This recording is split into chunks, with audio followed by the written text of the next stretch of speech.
La thématique qu'on va adresser aujourd'hui n'est pas facile à comprendre, ou plutôt, elle est facile à comprendre, mais il faut se donner de la concentration. Et comme vous le savez, malheureusement, on vit dans un âge où on est dans le divertissement. Je ne me souviens plus quel saint disait que la difficulté de l'homme consiste, toutes les difficultés de l'homme sont issues du fait qu'il est incapable de s'asseoir pendant 1 heure seul dans sa chambre. C'est-à-dire de ne pas orienter sa pensée vers les choses qui ont réellement une importance. Et la génération dans laquelle on vit, plutôt que de creuser le fondement des questions réelles, on nous propose une série sur Netflix. Pourquoi pas passer 10 ou 12 heures à regarder de divertissement plutôt que de prendre le temps de réfléchir? Pourquoi pas plutôt que réfléchir, se faire un petit sandwich ou avec un coca, ainsi de suite, et de faire taire un peu le soupir inexprimable qui est en nous. Mais je crois qu'il y a certaines occasions de la vie qui nous permettent parfois de nous débarrasser de toute cette furiture et de se poser des vraies questions. Notamment les deuils.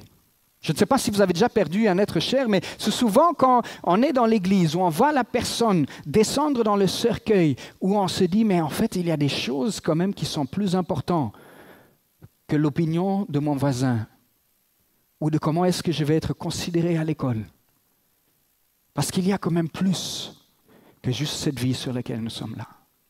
Et c'est comme ça, Ecclésiaste nous dit, vaut mieux aller dans la maison de deuil que dans la maison de la réjouissance, parce que c'est là qu'est la fin de tout homme, et c'est là où l'homme prend conscience. Donc je voudrais nous inviter ce matin tout simplement à être réellement, pendant ces 20 ou 30 minutes, de résister à la tentation de regarder ton Instagram, de résister à la tentation de checker ton Facebook, mais juste de me donner quelques minutes d'attention. Parce que je veux vous partager aujourd'hui les raisons de notre espérance. Je discute beaucoup avec des collègues de travail, les gens que je croise. Et quand je dis en fait que je travaille aussi en tant que pasteur, ils me disent « Ah, c'est bien pour toi d'avoir la foi, c'est bien. » Je dis « Oui, c'est bien pour moi. » Mais ils me posent la question comme si l'existence de Dieu relevait simplement de mon choix personnel, de ma préférence. Et je dis « C'est intéressant, qu'est-ce que tu veux dire que c'est bien pour moi ?» Il me dit « Bon, si ça t'aide dans ta vie, si c'est utile pour toi, crois ce que tu veux tant que ça t'aide. » Et je dis, bon, je comprends ta façon de raisonner, mais est-ce que nous pouvons aller un peu plus loin des raisons de l'espérance que j'ai? Parce que vous conviendrez avec moi que la question de Dieu est plus que juste une question de subjectivité. Soit Dieu existe, soit il n'existe pas. Amen. Il ne peut pas exister pour moi et ne pas exister pour toi. Et je lui dis, mais si je crois dur comme fer que Dieu existe, mais en réalité objectif il n'existe pas, ma foi en lui ne va pas le faire apparaître. Vous êtes d'accord avec moi? Mais je dis à l'inverse. Si Dieu existe et toi tu nies son existence et tu n'y crois pas, ta non-croyance ne va pas le faire disparaître non plus. Donc au-delà de la question de la préférence personnelle, si Dieu existe de manière objective, ça a des implications sur la vie des uns et des autres. C'est lui qui croit et c'est lui qui ne croit pas. Et c'est là quand on commence à discuter, il dit mais pourquoi alors? Quelles sont les raisons de l'espérance? Et je crois que c'est bien de se poser ces trucs-là. Dans le livre d'Un Pierre au chapitre 3 verset 15, nous avons même l'obligation quelque part d'être en mesure de le faire. La Bible nous dit, l'apôtre Pierre nous dit, « Mais sanctifiez dans vos cœurs Christ le Seigneur, étant toujours prêt à vous défendre ou à donner une défense raisonnée, c'est de là où on tire le mot apologétique, avec douceur et respect devant quiconque vous demande raison de l'espérance qui est en vous. » Bien-aimés, nous avons des raisons de croire. Et je voudrais peut-être aujourd'hui m'adresser à 2 personnes en particulier. Peut-être une personne qui se pose les questions quant à la foi, à la rationalité, et qui doute. Et peut-être même ce doute-là, Dieu est en train de travailler sur la question de ce doute-là. Que tu puisses être ouvert à écouter aujourd'hui pourquoi nous pouvons croire. Et peut-être à toi aussi, tu vacilles dans ta foi chrétienne, tu as entendu des choses un peu qui semblent aller à l'encontre, ou même quand tu discutes avec tes amis, tu n'as pas forcément d'arguments pour expliquer Pourquoi est-ce que tu crois? Si une foi n'est pas solidement raisonnée et assise, dès qu'il y a une moindre turbulence dans la vie, la foi, elle s'évapore. Je vous dis tout de suite, je n'ai pas la réponse à toutes les questions. Et je pense qu'aucun être humain ne peut les avoir. Il y a du mystère quand on parle de Dieu. Personne ne peut l'appréhender complètement. Mais il s'est fait connaître d'une certaine manière. Et ce qu'il a révélé, nous pouvons le connaître. Et je voudrais que certains de ces arguments qui sont te présentés aujourd'hui t'enracinent fermement. Que même quand les turbulences viennent, tu peux te souvenir, j'ai des raisons de croire. Quand la difficulté frappe à ta porte, ou quand les amis te présentent des arguments, tu dis, il y a des raisons pour lesquelles je crois. Et je suis convaincu, pour moi, et vous allez faire votre propre choix, mais qu'intellectuellement, en dehors de la Bible, il y a plus de raisonnabilité de croire en son existence que de ne pas le faire. Un apologète disait un jour, Dieu a mis suffisamment d'indices dans le monde pour faire en sorte que la foi en lui soit le choix le plus raisonnable. Mais en même temps, il a dit, il a laissé suffisamment de mystères pour que ce soit impossible de l'appréhender par la pure raison seulement. À un moment, tous ces arguments qui seront là te mettent devant un choix pour dire, je décide, moi, d'ajouter foi à ce Dieu qui m'appelle. Et ça va être le chemin de notre réflexion. Encore une fois, merci de réellement être attentif pendant ce temps. Je crois que vraiment aujourd'hui, il y a quelqu'un qui n'est pas content. Ah non, parce que moi je le vois. Bon, tant mieux, ça marche de réagir. Avant de commencer réellement dans ces questions, je voudrais vous parler de quelque chose de très important. Parce que ça a une incidence sur l'ensemble de ce qu'on va partager. Quand je mets ces lunettes, toute personne que je vois, je la vois au travers des lunettes de soleil. Donc, votre teinte n'est pas la teinte que vous avez naturellement. Et la vision du monde, c'est un peu comme celle-ci. Chacun de nous, nous avons une vision du monde. Certains l'ont de façon construite, réfléchie, d'autres l'ont par héritage, sans forcément de réflexion. Mais nous tous, nous portons des lunettes. Que tu aies une bonne vue ou pas, tu regardes le monde avec les lunettes. Et les visions du monde qui sont différentes, un peu comme la collection différente. Philippe, tu seras content, hein? Peut-être c'est minima, je ne sais pas. Mais en tout cas, là, vous voyez qu'il y a toutes sortes de façons de voir et de comprendre le monde. Mais chaque vision du monde se doit de répondre à 5 questions fondamentales de la vie. Et chaque vision du monde essaye d'expliquer ces 5 questions pour qu'ils soient cohérents. La première de ces questions, c'est celle de l'origine. Pourquoi y a-t-il quelque chose plutôt que rien? Il faut y répondre. La deuxième question, c'est celle de l'identité. Qu'est-ce qui fait de moi que je suis un être humain et qu'est-ce que cela implique? Ça veut dire quoi finalement? Troisième question, c'est celle du sens. Y a-t-il un sens à la vie? Et si oui, c'est lequel? Quatrième question, s'il y a un sens, est-ce qu'il y a le bien et le mal pour l'accomplir? Est-ce qu'il y a une réelle moralité? Et la cinquième question, c'est celle de la destinée, c'est-à-dire quelle est la destinée de l'humanité, de toi et de moi, une fois que nous avons quitté cette terre.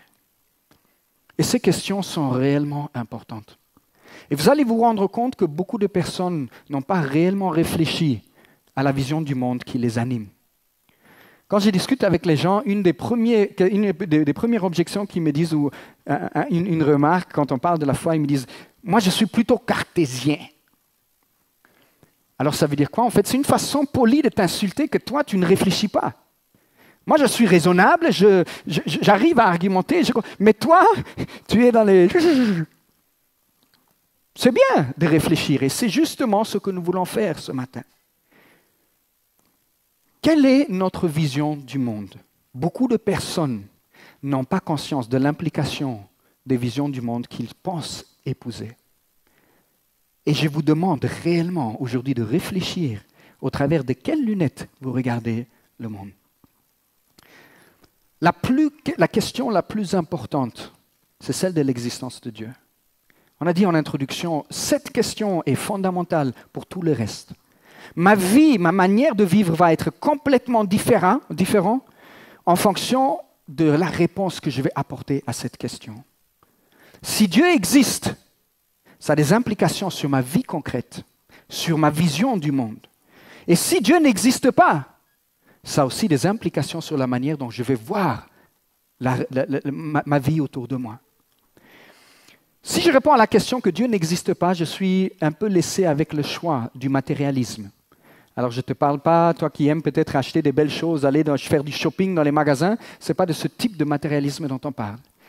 Le matérialisme, c'est la simple croyance, et il faut savoir, c'est une croyance, que ce qui existe, la seule chose qui existe, c'est la matière.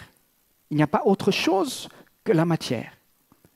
Et quand les gens disent « moi je ne crois que ce que je vois », je dis non, non, non, non, non. Tout le monde croit en quelque chose. Tu crois que tout ce qui existe est la matière. Mais tu n'as aucune preuve pour ça. C'est un article de foi. Il y a 2 jours de cela, j'ai discuté avec un collègue et je le poussais un peu dans ses retranchements. Il disait raison, raison, raison. Je dis mais en fait, sur l'assurance là que tu as, qu'un jour on va savoir expliquer, c'est un article de foi. Tu crois que la raison humaine aura un jour la possibilité d'expliquer. C'est ce que tu crois, tu n'en sais rien. Donc chacun de nous croyons dans quelque chose. Mais est-ce que nos croyances sont justifiées ou ne pas justifiées? Qu'est-ce que c'est que la vision matérialiste? Si je crois que uniquement la matière existe, moi je suis juste un composant biologique et chimique. Vous savez que ça a des conséquences sur la vision du monde. Si je pense de l'origine d'une vision matérialiste, en fait je suis le produit du pur hasard. Et vous allez voir la probabilité de hasard quand on va aller petit à petit pour regarder un peu à quel point c'est irrationnel de croire que l'univers s'est fait par hasard. Et ça, ce n'est pas moi qui vais vous le dire, c'est les scientifiques qui vont vous le dire. Mais si je réponds oui à la question, le fondement de ma vision va être celui d'un créateur qui a des plans et des projets. Est-ce que nous sommes encore ensemble? J'essaie de le rendre accessible le plus possible. Je voudrais vous proposer ce matin 3 arguments en dehors de la Bible pour l'existence d'un Dieu créateur. Et ils ont été souvent résumés en arguments cosmologiques, c'est-à-dire l'origine de l'univers, l'argument téléologique, téléos ça veut dire la fin de quelque chose ou un réglage fin. Comment se fait-il que l'univers soit tellement précisément régulé pour que la vie soit possible? Et c'est un miracle. Et le 3e argument, c'est celui de la moralité. C'est-à-dire, si Dieu n'existe pas, en réalité, ni le mal ni le bien peuvent exister. Parce que c'est juste une question d'opinion subjective et de préférence. Et on va aller un peu en détail par rapport à chacune de ces. L'argument cosmologique est simple. Tout ce qui a commencé à exister a une cause. L'univers a commencé à exister, donc l'univers a une cause. Simple, n'est-ce pas? Si l'univers a commencé à exister, il faut qu'il y ait une cause première qui soit en dehors de l'univers. Et là, j'ai fait des découvertes fascinantes. Je vous recommande vivement, si vous voulez aller dans les détails, les différentes raisons, de lire un livre qui s'appelle « Dieu, la science et les preuves », où vous avez tous les détails sur les recherches scientifiques qui pointent vers un début de l'univers. Et là, je veux revenir sur l'histoire des lunettes. Vous savez, quand le 19e siècle, jusqu'au début du 20e, les scientifiques avaient une conviction qui était de l'ordre de la croyance. Ils stipulaient que l'univers était éternel. La seule alternative à un Dieu créateur, c'est un univers qui est éternel. C'était une conviction tellement ancrée dans la communauté scientifique qu'on ne pouvait pas considérer autre chose. Alors, plusieurs personnes ont fait des découvertes sur l'expansion de l'univers, se sont rendus compte qu'en fait, si l'univers est toujours en train de s'étendre vers quelque chose, mais en fait, quand on remonte dans le temps, quelque part, il a une origine. Et quand Albert Einstein a commencé à travailler sur sa théorie de la relativité, il s'est rendu compte que le temps, la matière et l'espace sont liés et ne peuvent pas exister l'un sans l'autre. Et ces calculs l'amenaient à dire qu'effectivement, l'univers est en expansion.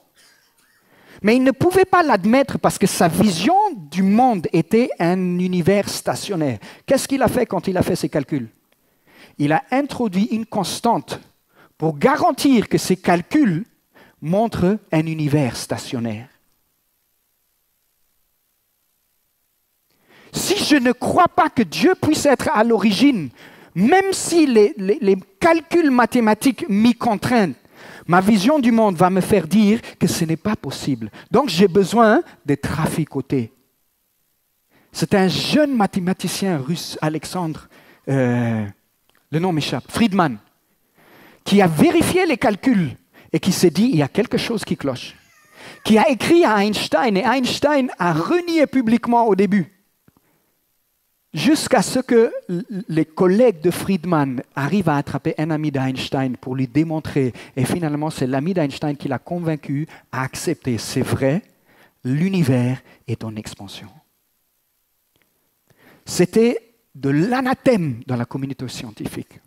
Parce qu'on se dit, s'il y a un début, ça ressemble trop à une histoire de création. Comment à partir de rien? Il n'y a pas d'espace, il n'y a pas de temps, il n'y a pas de matière avant. Comment se fait-il que quelque chose aussi puissant que l'univers, en une fraction millième de seconde, fait boum et appelé à l'existence? À partir de rien, rien ne vient. À partir de rien, rien ne vient. S'il n'y a pas de temps, il n'y a pas d'espace, il n'y a pas de matière, nécessairement la cause première, elle doit être immatérielle, atemporel et aspatial. Un être infini, doté d'une intelligence, parce qu'il doit être en mesure de dire « je choisis de créer ou de ne pas créer ». Juste au travers de cet argument, nous voyons déjà que c'est plus raisonnable de croire en une intelligence créatrice que juste le pur hasard. Est-ce que nous sommes ensemble? Malheureusement, les lunettes là, il n'y a pas que les scientifiques ou les matérialistes qui les posent. Nous aussi, nous les avons. Je donne un exemple simple dans l'histoire de l'Église. Vous vous souvenez de la découverte de Copernic et de Galilée, que finalement l'univers, le monde n'est pas le centre de l'univers. Et que ce n'est pas le soleil qui tourne autour de la Terre, mais c'est l'inverse. À cause d'une interprétation erronée, littérale de la Bible, l'Église, à l'époque, disait que ce n'est pas possible, la Terre, elle est au centre, c'est tout qui tourne autour. Ce n'est pas juste une petite planète reléguée quelque part. Nous ne pouvons pas admettre ce que Galilée nous raconte. Parce que la Bible dit que quand Josué était en bataille, le soleil s'est arrêté. Donc s'il s'est arrêté, ça veut dire que c'est le soleil qui tourne. Aujourd'hui, personne dans son esprit normal affirmerait que c'est la Terre, c'est le soleil qui tourne autour de la Terre. Mais parce qu'il y a un dogmatisme, parfois que nous portons des traditions ou des enseignements qu'on nous donne, qu'on ne peut pas regarder les choses en face. Et je vais peut-être vous choquer, mais nous tous, nous avons des croyances qui ne tiennent pas face à la réalité. Et le chemin de la foi, c'est de s'accrocher à la réalité de Christ et de se laisser transformer dans sa vision du monde au fur et à mesure. Vous êtes toujours avec moi? Deuxième argument, l'argument téléologique. Donc je le disais, c'est l'argument qui nous montre que l'univers est tellement précis que pour qu'il y ait les conditions de la vie soient existantes, la probabilité, elle est quasi nulle. Je vais vous donner un ordre, un astrophysicien qui a calculé. Il y a certaines constantes physiques qui doivent être réunies pour que la vie puisse être possible. Il s'est amusé à calculer. Alors moi, je ne suis pas scientifique ni mathématicien, donc je fais confiance à ce que les gens publient. Il a calculé la probabilité des 122 constantes qui rendent la vie possible. Il a estimé que dans notre univers, il y a à peu près 10 puissance 22 planètes, c'est-à-dire un 1 avec 22 zéros. C'est ça le nombre de planètes.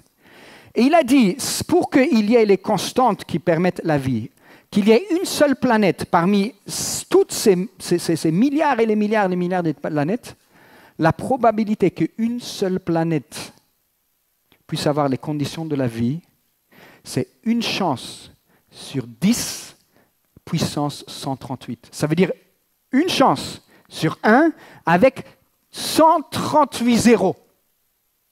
Comparatif, si tu veux gagner au loto, c'est une chance sur 19 millions.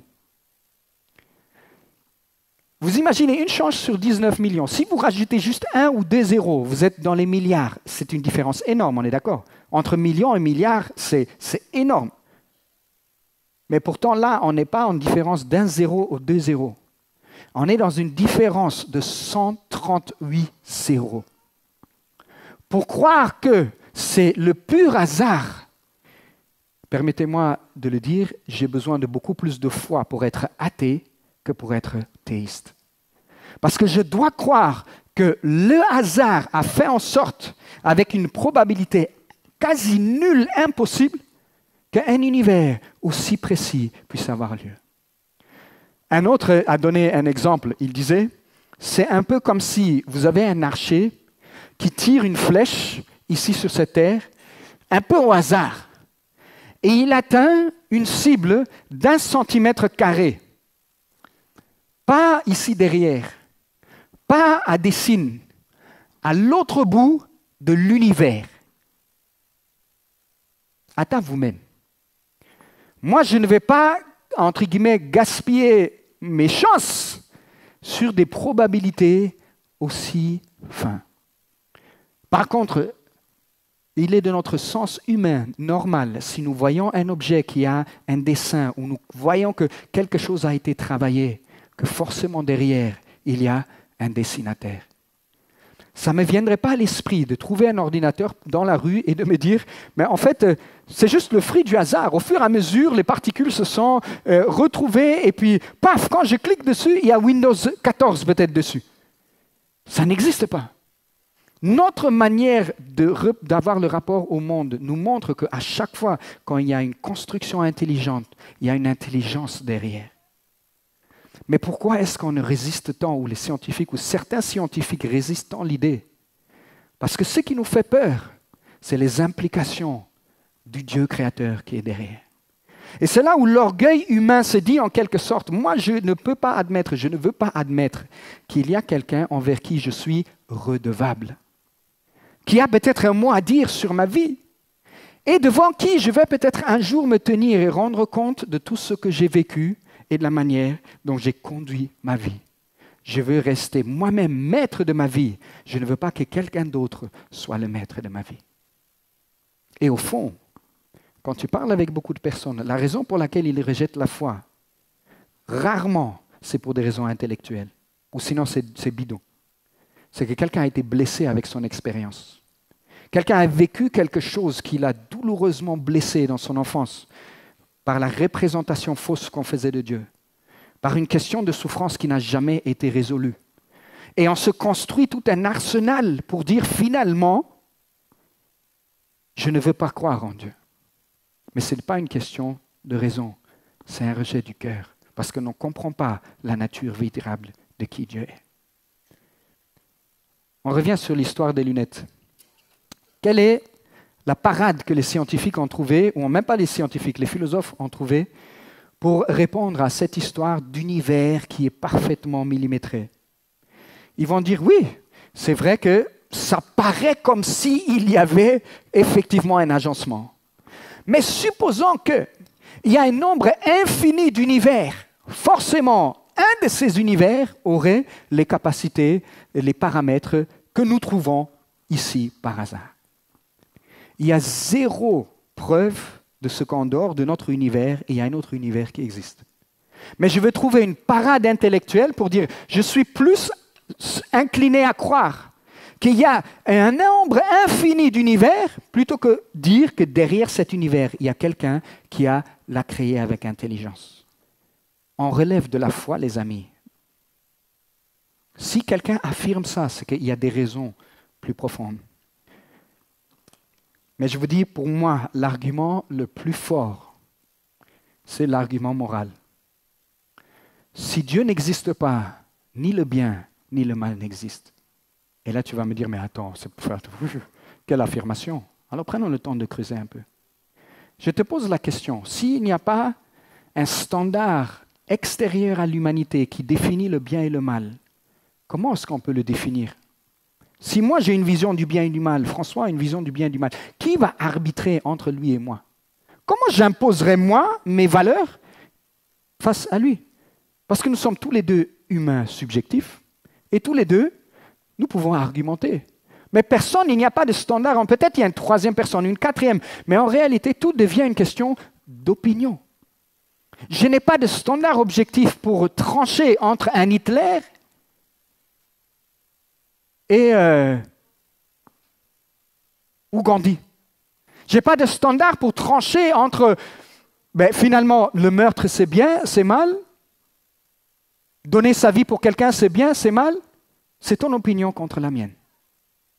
Et ça, beaucoup de personnes ne réalisent pas l'implication de dire si Dieu n'existe pas, ni le bien ni le mal existent. De façon objective. Soit la moralité est l'objectif, soit elle est subjective. Et si elle est subjective, elle dépend de toi. Quand je prends cet argument, les collègues disent toujours, oui, mais il y a des lois, il y a des lois. Il y a des lois, effectivement, mais les lois sont élaborées à partir de quels principes? Le droit de l'homme, il vient de quel principe? Pourquoi aujourd'hui tu dirais que la vie humaine a de la valeur? Si tu es matérialiste et tout ce qui existe, c'est juste une enveloppe biologique, pourquoi cette enveloppe biologique aurait plus de valeur que l'enveloppe biologique d'une vache? Parce que finalement, c'est juste des cellules. Donc si je décide de t'écraser, c'est la même chose que d'écraser une mouche. Façon de distinguer les uns entre les autres, ce n'est pas possible. Alors beaucoup me disent, non, ce n'est pas vrai. Je dis, ok. La loi morale, est-ce que tu crois qu'elle existe? Non, elle est subjective, elle est subjective, elle est subjective. J'ai dit, ok, si elle est subjective, d'accord. Laisse-moi te faire un petit essai. Quand on te traite de façon injuste, comment tu réagis? Tu traites n'importe quel être humain de façon injuste, sa réaction ne va pas être « Ah, c'est super, merci d'avoir été injuste envers moi ». Naturellement, son corps va réagir, sa pensée va réagir, il va dire « Non, mais c'est injuste ». Donc si ce standard moral se montre dans nos réactions, ça veut dire qu'au-delà de juste des contextes culturels, il y a une réalité morale qui soit objective et réelle. J'ai l'impression que je vous ai perdu. Pourquoi est-ce que c'est si difficile? Certains me disent, mais en fait, c'est le contexte de la société et le plus grand nombre qui va décider. Je dis, ok, si on va en Allemagne, le Troisième Reich, le plus grand nombre nous dit quoi? C'est qu'en fait, tous ceux qui ne sont pas en mesure de contribuer à l'avancement du Reich, ils n'ont pas de valeur. On va tuer les homosexuels, on va tuer les handicapés, on va tuer tous ceux qui ne correspondent pas, parce que dans notre valeur, notre façon de voir l'expansion de la race aryenne, c'est ces critères-là. Si nous disons que Dieu n'existe pas, nous pouvons dire que moi, ça ne me plaît pas, mais nous ne pouvons pas dire c'est moralement condamnable. C.S. Lewis, un intellectuel du siècle dernier, qui était athée à fond, un écrivain, un philosophe à l'université d'Oxford, ce qui lui donnait vraiment la force de son athéisme, il s'est dit, mais si il y a tant de mal, tant de difficultés qui existent dans le monde, tant d'injustices, et il était révolté contre Dieu. Et puis finalement, il a réfléchi, mais comment se fait-il que je suis révolté en dedans de moi à ce point? Parce que si Dieu n'existe pas, je n'ai pas de raison d'être révolté. Et c'est ça qui l'a conduit à la foi. L'existence du mal est plus un argument en faveur de l'existence de Dieu que contre son existence. Intellectuellement, oui, mais émotionnellement, non. Parce que beaucoup de personnes ont vécu des choses difficiles et ont fait en sorte qu'au travers de ce que j'ai vécu, je ne peux pas comprendre pourquoi Dieu a permis cela.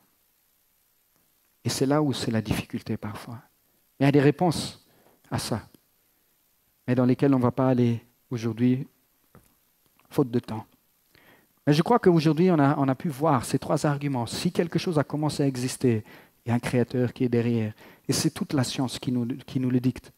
Ce n'est pas une question. Jusqu'à présent, je n'ai pas parlé de la Bible, n'est-ce pas? Si l'univers a été tellement réglé fin, c'est qu'il y a forcément un architecte derrière. Et la loi morale qui est écrite dans nos cœurs vient quelque part forcément d'un donateur de la loi morale, qui nous permet de trancher entre ce qui est bien et ce qui est mal. La manière d'exprimer le bien et le mal ou le respect dans les sociétés va être différent. Mais le principe du respect de la vie, par exemple, c'est la même de partout. Ok, on va s'arrêter là sur ces 3 raisons. On va dire, ok, maintenant, je suis assez convaincu qu'il y a quand même des raisons de croire en un Dieu qui est créateur, qui est à l'origine. Mais pourquoi autant de religions? Pourquoi autant de différences? Pourquoi ainsi de suite? Et je voudrais vous donner juste ma version. Pourquoi est-ce que je crois que la foi chrétienne est la réponse à l'humanité? Et là, encore une fois, je vais m'appuyer sur ce dernier argument avant de finir pour dire quelque chose de très simple. Si Jésus-Christ est mort et qu'il est ressuscité, il n'est pas comme n'importe quel autre homme.